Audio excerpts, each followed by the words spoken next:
तो आदाब, नमस्कार, गुड इवनिंग, सत श्री अकाल। एक बार फिर आप तमाम लोगों का स्वागत है क्राइम तक की कहानी के इस एपिसोड में। उम्मीद है पूरी फैमिली अच्छी होगी, अपना और अपनों का ख्याल रख रही होगी। 2008 में मई का महीना था और इस देश के सामने पहली बार एक सवाल आया था कि क्या माँ बाप, मम्मी पापा अपने ही बच्चों को मार सकते हैं जान से। 17 साल तो हो गए, आज तक इस सवाल का जवाब नहीं मिला, क्योंकि डॉक्टर राजेश तलवार या नुपुर तलवार दोनों इस वक्त आज़ाद हैं, जिनके ऊपर शक था, और आरुषि का कातिल कौन है नहीं मालूम। लेकिन 17 साल के बाद गुरुग्राम से इस सवाल का जवाब कम से कम मिला है कि हाँ, मम्मी पापा भी अपने बच्चों को मार सकते हैं। बाप अपनी बेटी को गोली मार सकता है, और एक नहीं 5-5। और ये इसलिए कह रहा हूँ कि गुरुग्राम से जो ये अफसोसनाक खबर आई, राधिका यादव 25 साल की एक tennis player, professional tennis player, जो अपना करियर टेनिस में बनाना चाहती थी, थर्सडे की सुबह 10:30 बजे गुरुग्राम के सुशांत लोक 2, एक पॉश एरिया है, एक 3 मंजिला घर के अंदर राधिका यादव की गोली मारकर हत्या कर दी गई। इस घर में 2 परिवार रहा करता था। ग्राउंड फ्लोर पर राधिका के पिता दीपक यादव के छोटे भाई कुलदीप यादव, उनकी पत्नी और एक बेटा, जबकि फर्स्ट फ्लोर पर दीपक यादव, उनकी पत्नी, एक बेटा और छोटी बेटी राधिका यादव। दोनों भाइयों का काम यह है कि इनके कई प्रॉपर्टी हैं, बहुत सारे घर हैं, और बस जो रेंट आता है उससे घर चलता है और ठीक ठाक रेंट आता है। ये जिस घर में ये दोनों भाई सुशांत लोक में रह रहे हैं, ये भी बहुत महंगा है, कॉस्टली है, ये बहुत ही पॉश एरिया है। सुबह 10:30 बजे का वक्त था। कुलदीप यादव ग्राउंड फ्लोर पर थे, तभी अचानक उसने किसी धमाके की आवाज़ सुनाई दी। वो फ़ौरन फर्स्ट फ्लोर पर गए, क्योंकि आवाज़ ऊपर से आई थी। जब वो ऊपर गए तो उन्होंने देखा कि किचन में राधिका फर्श पर लहूलुहान पड़ी है, और जो उनके भाई हैं दीपक, वो ड्राइंग रूम में, और ड्राइंग रूम में ही दीपक यादव का लाइसेंसी रिवॉल्वर पड़ा है। ये देखते ही वो चीखे, तब तक कुलदीप यादव का बेटा यानी कि राधिका का कज़न ऊपर आया, खून से लथपथ देखा। दोनों बाप बेटे राधिका को उठाते हैं, गाड़ी में अपने लेकर गुरुग्राम के ही नज़दीकी एक हॉस्पिटल में पहुंचते हैं, जहां डॉक्टर राधिका को डेड डिक्लेयर कर देता है। इसके बाद हॉस्पिटल वाले अब पुलिस को पहली बार फ़ोन करते हैं और बताते हैं कि यहाँ एक शूट आउट का केस है। पुलिस आती है। अब जो राधिका को लेकर आए थे उनके चाचा कुलदीप उनका स्टेटमेंट लेती है। इसके बाद पुलिस की एक टीम अब राधिका के घर पहुँचती है। जब घर पहुँचती है तो क्राइम सीन वही था। किचन में खाना बन रहा था और ज़मीन पर खून ही खून। घर के अंदर माँ बाप अब भी मौजूद थे। माँ, उनको फीवर था, तबीयत ख़राब थी, वो दूसरे कमरे में थे, पिता ड्राइंग रूम में। पुलिस उनसे पूछताछ करती है। शुरुआती पूछताछ घर के अंदर हुई, और शुरुआती पूछताछ में ही दीपक यादव ने पुलिस के सामने कहा कि हाँ, उन्होंने ही अपनी बेटी को गोली मारी। जब पुलिस ने उस सर्विस रिवॉल्वर, लाइसेंसी रिवॉल्वर थी दीपक यादव की, उसको चेक किया तो उसके अंदर 5 खोखे मिले और 1 जिंदा कारतूस। इससे ये साबित हुआ कि 5 राउंड गोली चली, 1 गोली चली नहीं। पुलिस ने शुरुआती पूछताछ घर में की। ये एफआईआर की कॉपी है मेरे पास, और इस पूछताछ में जो दीपक यादव ने कहा, मैं उन्हीं एफआईआर की ज़ुबानी पहले आपको सुना देता हूँ। इसमें दीपक यादव से जब पुलिस ने पूछा कि राधिका यादव को किसने मारा, तब उन्होंने कहा कि मेरी लड़की राधिका टेनिस की प्लेयर है और नेशनल तक खेली है, काफ़ी ट्रॉफी जीत कर लाई है। कुछ दिन पहले मेरी लड़की ने कंधे में इंजरी होने के कारण खेल छोड़ दिया। उसने अपनी एकेडमी खोल रखी थी जो बच्चों को कोचिंग देती थी। जब मैं गांव में दूध लेने के लिए वज़ीराबाद जाता था तो लोग मुझे कहते थे कि आप लड़की की कमाई खाते हो, जिससे मैं काफ़ी परेशान था। वो लोग मेरी लड़की के चरित्र पर भी उंगली उठाते थे, यानी कैरेक्टर पर। जब मैंने अपनी लड़की से कहा कि आप टेनिस की एकेडमी जो खोल रखी है उसको बंद कर दो, लेकिन मेरी लड़की ने एकेडमी बंद करने से मना कर दिया। जो मेरे दिमाग में यही टेंशन रहती थी, मेरे मान सम्मान को ठेस पहुंचती थी, जिससे मैं काफ़ी परेशान और टेंशन में था। और इसी टेंशन के चलते मैंने अपनी लाइसेंसी रिवॉल्वर निकाली। जब मेरी लड़की राधिका रसोई में खाना बना रही थी तो मैंने अपनी लड़की राधिका यादव की कमर पर पीछे से 3 गोली मारी, जो मैंने ही अपनी लड़की की हत्या की है। ये एफआईआर में दर्ज है। एफआईआर एक कानूनी दस्तावेज ज़रूरी है, लेकिन ये आखिरी सच नहीं है। क्योंकि अब ये मामला कोर्ट में जाएगा आगे जो होगा। तो ये तो FIR की बात की। अब आते हैं जो उन्होंने कहा और जो उनके भाई कुलदीप यादव ने बयान दिया। कुलदीप यादव ने भी यही कहा कि जब मैं घर में गया तो घर में कोई और नहीं था, 3 ही लोग थे, राधिका, उसके मम्मी और पापा। मम्मी अलग कमरे में थी क्योंकि उनको फीवर था, सो रही थी। पिता ड्राइंग रूम में बैठे थे और उनका लाइसेंसी रिवॉल्वर ड्राइंग रूम में टेबल पर रखा था। राधिका एक बाप के हाथों मारी जाती है, कम से कम अभी तक तो यही है। लेकिन आखिर ऐसा क्या हुआ कि एक बाप ने अपनी ही बेटी पर 5 गोलियां चलाई, वो भी एक ऐसा बाप जिसने, जब पूरी इन्वेस्टिगेशन के आधार पर आपको बता रहा हूँ, जो पुलिस से बात हुई है, लास्ट 18 ईयर्स से, 18 साल से, जब राधिका 7 साल की थी तब से उसे टेनिस की ट्रेनिंग दिलवा रहा था। अलग अलग एकेडमी में ले जाता, फिर जैसे जैसे बड़ी हुई उसको फिटनेस एकेडमी में जगह जगह, दिल्ली में और कहीं। इसके अलावा वो थोड़ी सी डरती थी मैथ्स को लेकर, तो उसे डॉक्टरों के पास भी ले जाया गया उसका डर निकालने के लिए। सुबह 4:30 बजे फादर उठते अपनी बेटी के साथ और उससे ग्राउंड में ले जाते। सुबह 8-9 बजे आते, फिर उसको जिम ले जाते उसकी फिटनेस के लिए। जब जब जहाँ टूर्नामेंट होता खुद उसके साथ ट्रैवल करते, पूरे इंडिया में अलग अलग शहरों में गए। जो भी, टेनिस बहुत खर्चीला खेल है, लेकिन पिता ने सब कुछ दिया। मतलब 15-18 साल अपनी ज़िंदगी की झोंक दी, अपनी बेटी के सपने को ही अपना सपना बना लिया। और दीपक यादव की ज़िंदगी उसकी बेटी थी, हालांकि एक बेटा भी है, लेकिन बेटी से बहुत प्यार था। तो एक बाप जिसने अपनी बेटी का करियर बनाने के लिए अपना सब कुछ झोंक दिया, वही बाप अपनी बेटी को 5 गोली क्यों मार रहा है? ये बड़ा सवाल था। अब जो स्टेटमेंट दिया है पहले उसके ऊपर आते हैं। लोग ताना मारते थे, लोग कहते थे कि बेटी की कमाई खाता है। सबसे पहले गांव के लोग ताना मारते थे। इसकी सच्चाई क्या है? ताना क्यों मारेंगे? तो पहली चीज कि सोशल मीडिया, एक साल पुराना म्यूजिक एल्बम आया, 1 साल पुराना है। अब उस म्यूजिक एल्बम को अगर आप देखेंगे तो उस म्यूजिक एल्बम में एक लड़का है, गाना चल रहा है, उसमें वो बाइक पर बैठी है, फिर उसका सिंगल शॉट है, लेकिन उस पूरे गाने में कहीं भी कोई अश्लीलता नहीं है, ना राधिका ने कोई ऐसे वैसे कपड़े पहने हुए हैं। बल्कि अगर इसमें लॉजिक ढूंढा जाए तो ये कि एक टेनिस प्लेयर शॉर्ट कपड़े पहनते हैं क्योंकि स्ट्रेच के लिए। तो कायदे से अगर गांव वाले ताना मारते हैं तो जो टेनिस का ड्रेस है उस पर मारना चाहिए था कि तुम्हारी बेटी ये क्या छोटे छोटे शॉर्ट पहनती है, लेकिन उस पर तो हुआ नहीं। तो फिर एक ऐसा एल्बम जिसमें कोई अश्लीलता नहीं, सिर्फ शालीनता है, पूरे कपड़े पहने भी है, उसको लेकर क्यों? पहला। दूसरा, सोशल मीडिया और रील बनाने को लेकर ताने मारते थे, ये भी गलत है। राधिका के अपने इंस्टाग्राम पर करीब 67 या 70 फॉलोअर हैं, टोटल 67 और 70, और उसका अपना अकाउंट प्राइवेट है। प्राइवेट अकाउंट गांव वाले कैसे देख सकते हैं? और उस अकाउंट में भी जो 70 या 67 फॉलोअर हैं उसमें से 4-5 मेल हैं जो उसके बेहद क्लोज सर्किल के लोग हैं, बाहरी कोई नहीं है। और टोटल मिलाकर उसने 10-12 ही रील डाले होंगे अब तक अपने इस अकाउंट पर, मैक्सिमम। तो फिर इतने रील भी नहीं डाला उसने, प्राइवेट है उसका अकाउंट, और कभी कोई ऐसी चीज़ नहीं डाली, तो फिर रील और सोशल मीडिया कैसे किसी बाप को गुस्सा दिला सकता है जिसमें कुछ है ही नहीं। तीसरी चीज़, बेटी की कमाई। एक पेशेवर टेनिस प्लेयर होने के बावजूद राधिका रैंकिंग अगर आप देखें तो 100 और उसके ऊपर ही था, और कोई बड़ा ऐसा टूर्नामेंट जिसमें पैसे हों नहीं जीता। जो अलग अलग स्टेट्स में थे, हरियाणा स्टेट के लिए खेलती थी, नेशनल भी खेला, तो इसमें पैसे ही नहीं है इतने, बल्कि खर्चा उल्टा ज़्यादा है। जहाँ जहाँ टूर्नामेंट होता है आपको खुद जाना होता है, वहाँ रहना होता है, खाना पीना, ट्रैवल, ये सब उसके पिता करते थे। तो टेनिस खेल कर उसने इतने पैसे कमाए ये तो है ही नहीं। दूसरा, अब टेनिस एकेडमी से पैसे आ रहे हैं। तो अभी इसी साल मई में ही ये टेनिस एकेडमी गुरुग्राम में खोला था राधिका ने, इसी साल मई, यानी कि अभी 2 महीने हुए। और इन 2 महीनों में टेनिस एकेडमी ऐसा भी नहीं है कि एकदम बहुत बेहतरीन चलने लगा, बच्चे आ रहे हैं लेकिन इतने भी नहीं। इससे पहले 2 साल उसने एक दूसरे एकेडमी में कोचिंग के तौर पर काम किया। असल में हुआ ये था कि 2 साल पहले राधिका के कंधे में चोट लग गई थी, शोल्डर इंजरी।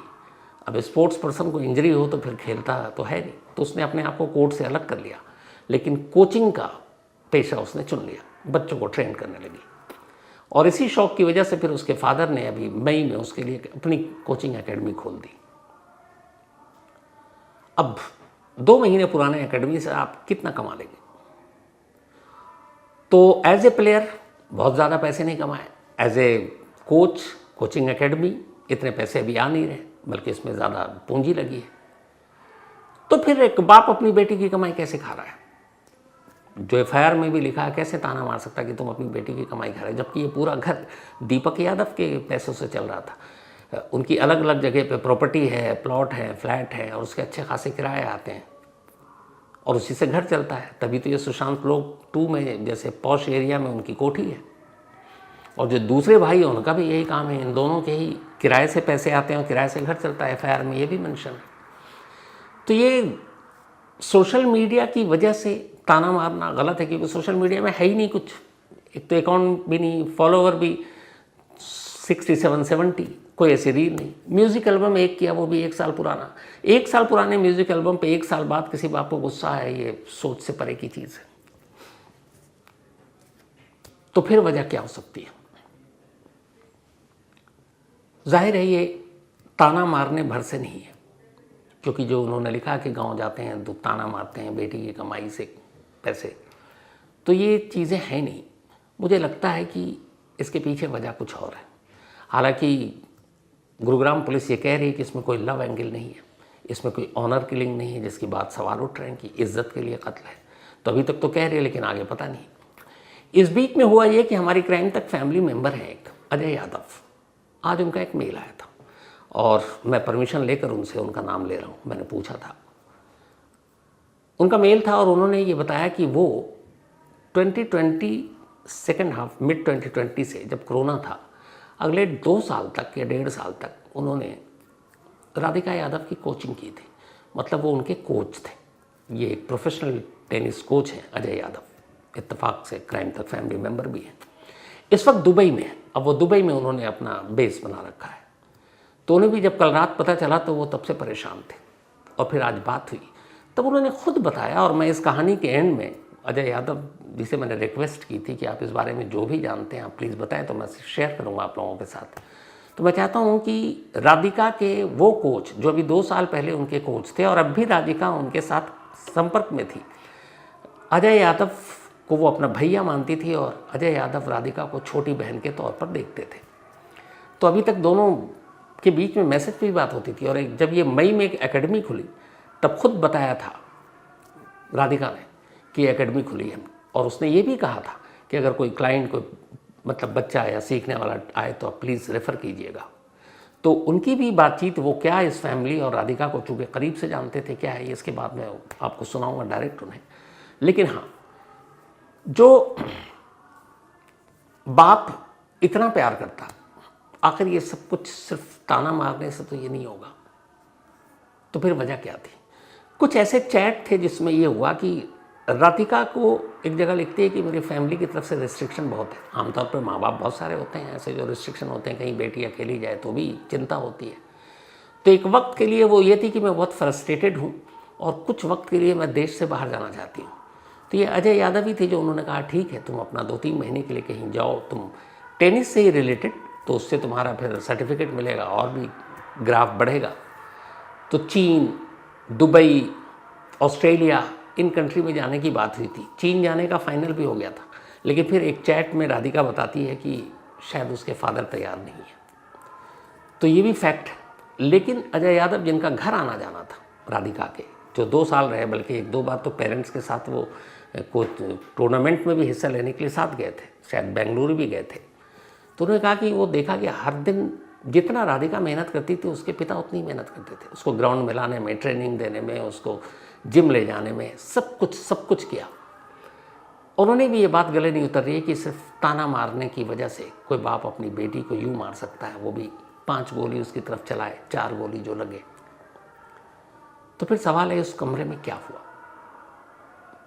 थर्सडे की सुबह 10:30 बजे सुशांत लोक के इस अपार्टमेंट में जो भी हुआ, 3 लोगों को ये बात पता होगी। एक राधिका, दूसरे दीपक यादव और तीसरी उनकी माँ अंजू। हालांकि अंजू यादव ने पुलिस गई थी, उन्होंने स्टेटमेंट देने से मना कर दिया। उन्होंने कहा कि चूंकि मैं कमरे में थी, फीवर थी, मुझे कुछ पता नहीं, मैंने देखा नहीं। लेकिन कहीं ना कहीं ये वो राज है जो ये परिवार तो जानता है। अब वो राज क्या है नहीं मालूम। एक दिन की पुलिस कस्टडी मिली है दीपक यादव की। आज जब कोर्ट में पेश किया गया, अगर आप विजुअल देखेंगे तो चेहरे पे कोई भाव नहीं है, मतलब एक ऐसा कोई पछतावा उस तरह कभी दिखाई नहीं दिया। तब ये 24 घंटे हैं इस वक्त गुरुग्राम पुलिस के पास। हो सकता है पुलिस कस्टडी और बढ़ भी जाए। आला कत्ल यानी जिस रिवॉल्वर से, लाइसेंसी रिवॉल्वर से कत्ल हुआ, पुलिस के पास ऑलरेडी मौके से मिल चुका है। एक्सेप्ट कर चुके हैं अपना जुर्म दीपक यादव। फैमिली से बात हो रही है, भाई ने भी स्टेटमेंट दे दिया है। लेकिन अभी सिर्फ एक जगह पर आकर सवाल रुका हुआ, और वो ये कि वाकई राधिका यादव को सिर्फ ताना मारने की वजह से एक बाप ने मार डाला, या इसके पीछे कुछ और वजह है, और वो वजह क्या है, और वो वजह सब कोई जानना चाहता है। तो पुलिस इन्वेस्टिगेशन में लगी हुई है। जैसे ही वो वजह सामने आएगी आप तक ज़रूर पहुंचाऊंगा। लेकिन मैं चाहता हूं कि एक बार आप राधिका के कोच अजय यादव, जिनसे मैंने रिक्वेस्ट की थी, and thank you so much Ajay भाई, आपने रिक्वेस्ट को एक्सेप्ट किया। क्राइम तक फैमिली के साथ, मेंबर के साथ शेयर करना चाहता हूँ कि उन्होंने क्या कुछ देखा था उन 2 सालों में। और चूँकि अभी भी वो राधिका के कांटेक्ट में थे, वो किसी भी तरह के सजेशन और बाकी चीज़ें उनसे पूछती थी। व्हाट्सएप चैट है उसके, उनके पास भी है। तो वो सारी चीज़ें उन्होंने क्या देखा, फैमिली के बारे में क्या उनको लगता है, फादर के बारे में वो क्या कहते हैं, ये सारी चीज़ें मैं चाहता हूँ आप अजय यादव जी की ज़ुबानी ही सुने तो बेहतर होगा। तो ख़ास अजय यादव जी ने ये भेजा वीडियो और आप लोगों के लिए, तो प्लीज़ पहले इसे सुन लीजिए। हाय, मेरा नाम अजय यादव है और मैं राधिका यादव का टेनिस कोच रह चुका हूँ। 2020 मिड से लेके 2022 स्टार्टिंग तक वो मेरे साथ थी, और मैं राधिका के परिवार को बहुत अच्छे से जानता हूँ, क्योंकि हमने बहुत टाइम साथ में स्पेंड किया है ड्यूरिंग द ट्रेनिंग। 3 से 4 घंटे हम रोज़ाना एक साथ टाइम स्पेंड करते थे मॉर्निंग और इवनिंग में। और राधिका बहुत पैशनेट थी टेनिस को लेके। ऐसा नहीं है कि उसके घर वाले नहीं थे, उसके घर वाले इक्वलेंट थे, और वो भी बहुत ज़्यादा पैशनेट थे उसकी टेनिस को लेके। उसको टेनिस प्लेयर बनाना चाहते थे अच्छे लेवल का। उसके लिए उसके पापा ने भी कम हार्डवर्क नहीं किया। जितना वो हार्डवर्क करती थी उतने उसके पेरेंट्स भी करते थे। उसके साथ सुबह उसके साथ ट्रेनिंग पे जाना, फिर शाम में उसको दिल्ली में फिज़िकल फिटनेस कराने लेके जाना। तो जब ये न्यूज़ सामने आई तो मेरे को खुद काफ़ी टाइम तक शौक रहा कि मैंने देखा कि यार ऐसा कैसे हो सकता है कि एक बाप जो अपनी बेटी से इतना प्यार करता है, जिसने अपने 15 साल अपनी बेटी को दिए हैं टेनिस के ऊपर, जिस बाप का सिर्फ एक ही काम था कि उसको ट्रेनिंग कराना, उसके खाने का ध्यान रखना, उसको फिज़िकल फिटनेस कराने लेके जाना, फिर उसके शोल्डर में काफ़ी टाइम तक वो इंजर्ड रही है तो उसको डॉक्टर के पास रिहैब करा के लेके जाना। तो जब ये न्यूज़ सामने आई तो काफ़ी देर तक तो मुझे भी डाइजेस्ट नहीं हुई, क्योंकि एक बाप जो अपनी बेटी से इतना प्यार करता है वो उसको ऐसे नहीं मार सकता किसी के टोंट पे, किसी वीडियो पे। क्योंकि कल से जो न्यूज़ में आ रहा है वो यही आ रहा है कि कोई कह रहा है कि यार वो रील के चक्कर में मार दिया, गांव वाले बात करते थे। कोई कह रहा है एकेडमी के चक्कर में मार दिया, क्योंकि लोग कह रहे थे कि अपने बेटे के पैसे खा रहा है। पर्सनली जितना मैं जानता हूँ राधिका की फैमिली को, क्योंकि मेरा बहुत आना जाना था उनके घर पे ड्यूरिंग कोविड। ऐसा नहीं है कि राधिका पैसे कमा रही है तो उसके घर वाले पैसे नहीं कमा रहे। उसके पापा का अच्छा खासा रेंट का पैसा आता था, और राधिका से ज़्यादा ही आता होगा। और दूसरी बात जब आई कि रील की है, तो जब मैं उसका इंस्टाग्राम देखता हूँ तो उसमें 6 पोस्ट हैं गिन के, और 70 लोगों को फॉलो करती है, 70 उसको फॉलो करते हैं जो उसके नोनी है, जिनको वो पर्सनली जानती है। और मेरी और राधिका की बॉन्डिंग बहुत अच्छी थी, क्योंकि वो मुझे सर नहीं कह के बुलाती थी, मुझे अपना भाई मानती थी, तो मेरे को भैया कह के बुलाती थी। तो हमारी बॉन्डिंग ऐसी थी, मुझे चीज़ें शेयर भी कर लेती थी। तो रिसेंटली 2024 अक्टूबर नवंबर के आसपास में उसका मेरे पास मैसेज भी आया था। उसने बोला भी मुझे कि भैया मुझे इंडिया से बाहर जाना है, मुझे निकलना है, मैं बहुत फ्रस्ट्रेटेड हूँ, मैं बहुत थक गई हूँ, यहाँ पर बहुत रिस्ट्रिक्शंस हैं, मेरे से नहीं रहा जा रहा है इधर। तो मेरी काफ़ी देर उससे फ़ोन पे बात हुई। तो मैंने उससे पूछा कि क्या चाहते हो? कहती मुझे दुबई आना है या ऑस्ट्रेलिया, चाइना, कहीं पे भी मेरा कुछ करवा दो अगर कोई लिंक्स है। तो फिर मैंने चाइना में बात करके उसका पूरा ऑलमोस्ट हो भी गया था, सेटअप भी हो गया था। मगर बाद में कुछ कारणों के कारण उसने उसने मुझे बताया, मैंने उससे पूछा क्या बात हुई। तो उसने मुझे बोला कि पहले तो उसने मुझे बोला भैया यार कोई डिग्री का प्रॉब्लम, मेरी डिग्री नहीं आई है। मैंने कहा अच्छा। फिर उसने बोला नहीं भैया पापा भी मना कर रहे हैं, पैसा भी कम है। तो मैंने उसको बोला भी, मैंने अगर तेरे को 2-3 महीने के लिए ही जाना है, अगर बाहर निकलना है तो मतलब कि एक्सपीरियंस के लिए आप कर लो, इतना कोई ज़रूरी नहीं है आपको, आपका एक्सपीरियंस आपको मिल जाएगा तो आपका लेवल भी ऊपर हो जाता है, आप कहीं पे भी काम करने जाओ। फिर रिसेंटली उसका 11 मई के आसपास है, मुझे पता चला कि उसने टेनिस अकेडमी स्टार्ट करी है गुड़गांव में। तो मेरी उससे बात हुई, मैं उसको कॉन्ग्रेचुलेट किया। उसने मुझे बोला कि भैया कोई हो खेलने वाले या कोई क्लाइंट्स हो जिनको खेलना हो तो आप मेरे को रेफ़र कर देना। तो मैंने बोला हाँ बिल्कुल मैं तेरे को रेफ़र करूँगा। और मुझे जहाँ तक कि मुझे आइडिया है कि शायद वो एकेडमी भी उसके पापा ने उसको खोल के दी थी। और अगर उनको एकेडमी से दिक्कत थी तो जो वो इतने टाइम से काम कर रही थी तो उससे भी दिक्कत होनी चाहिए थी। अगर उस काम से दिक्कत थी तो वो इतने टाइम से टेनिस खेल रही थी, जिस तरह की ड्रेस टेनिस प्लेयर पहनते हैं वो थोड़ी छोटी होती है क्योंकि वो थोड़ा कंफर्टेबल रहता है भागने के लिए, स्ट्रेच करने के लिए। तो उसमें भी दिक्कत होनी चाहिए थी, और वो दिक्कत तो उनको पिछले 15 साल से होनी चाहिए थी।